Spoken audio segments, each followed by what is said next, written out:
Assalamualaikum warahmatullahi wabarakatuh. Alhamdulillahirabbil alamin wassalatu wassalamu ala asrofil anbiya'i wal mursalin wa ala alihi washabbihi ajmain.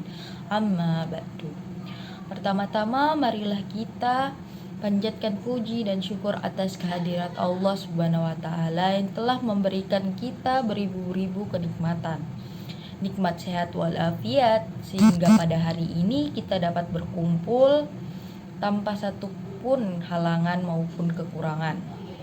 Sebelum memulai pidato ini, marilah kita hanturkan syukur kepada Allah Subhanahu wa taala yang tiada henti memberikan kita rizkinya kepada kita semua yang ada di sini. Sholawat dan serta salam akan terus dicurahkan kepada Nabi Muhammad SAW. Hadirin yang berbahagia, saya akan membawa pidato dengan judul topik yaitu Aisyah memberdayakan perempuan dalam pendidikan. Sebelum memulai topik, saya ingin memberikan pertanyaan pada hadirin sekalian. Siapakah sosok yang Anda taati, kalian hormati, patuhi, kasihi? Kalau saya ditanya secara pribadi, saya akan menjawab yaitu ibu saya. Beliau ialah yang membuat saya tumbuh hingga saat ini, hingga seperti ini sekarang.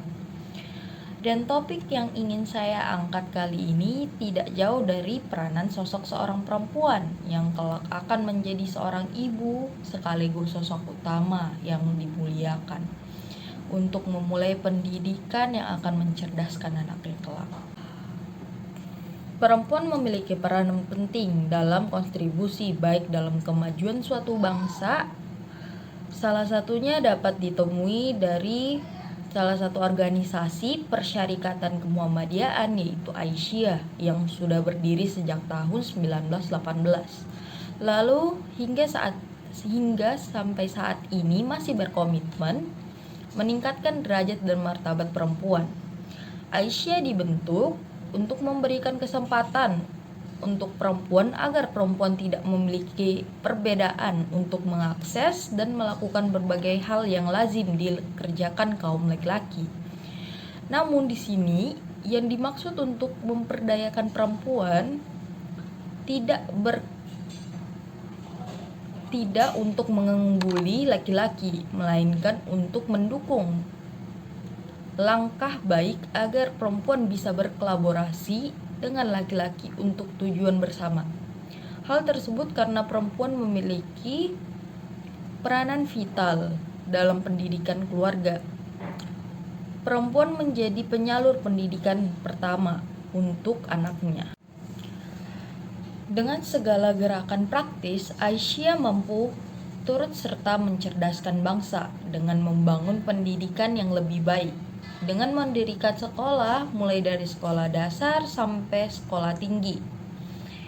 Selama berdiri hingga saat ini, Aisyah telah memiliki berbagai lembaga pendidikan yang terbesar di seluruh Indonesia, mulai dari pendidikan anak usia dini yaitu PAUD hingga perguruan tinggi. Jumlah PAUD yang mencangkup di sini secara nasional bahkan telah lebih dari 20.000. Jumlah tersebut mencangkup juga PAUD yang berada di daerah yang tertinggal. Tekad bahwa lembaga pendidikan baik formal maupun non-formal di bawah payungan kemuhammadiyaan harus memberikan kontribusi kepada masyarakat, termasuk kaum perempuan, tidak hanya di kota besar tapi juga yang tinggal di wilayah 3T, yaitu terdepan, terluar, dan tertinggal, harus mendapatkan hak yang sama dengan kawasan lainnya yang ada di kota besar. Di samping itu, yang tinggal di kawasan 3T juga harus menyamakan kualitas pendidikan yang sama, sehingga diharapkan semua lembaga 3T dari pendidikan Aisyah dimanapun berada tetap bisa berkontribusi bagi kemajuan bangsa melalui bidang pendidikan. Aisyah tidak hanya sibuk mengurusi pendidikan, tapi masalah bangsa yang tak kalah pentingnya ini yang jadi perhatian yaitu kesehatan. Hadirin yang berbahagia, Aisyah merupakan organisasi yang dibentuk untuk membawa nilai keislaman, untuk memberikan kesempatan pada perempuan bahwa dari dulu hingga saat ini mencerminkan sosok perempuan yang dimuliakan, memiliki kesetaraan dan memiliki hak yang sama. Dengan adanya Aisyah yang mendorong gagasan tersebut, bahwa wanita bukan hanya pemuas nafsu atau sekedar alat untuk melahirkan keturunan, tapi merupakan bagian penting dari perkembangan suatu zaman. Suatu zaman semakin maju, maka akan dilihat dari perempuannya.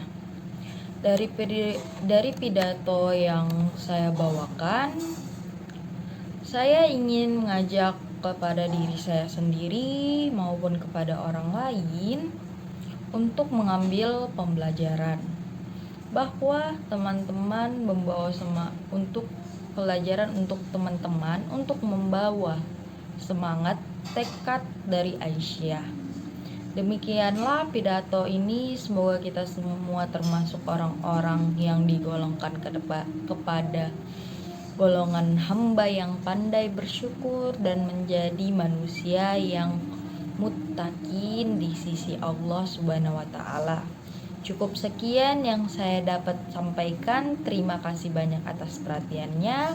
Wabillahi wa taufiq wa hidayah. Wassalamualaikum warahmatullahi wabarakatuh.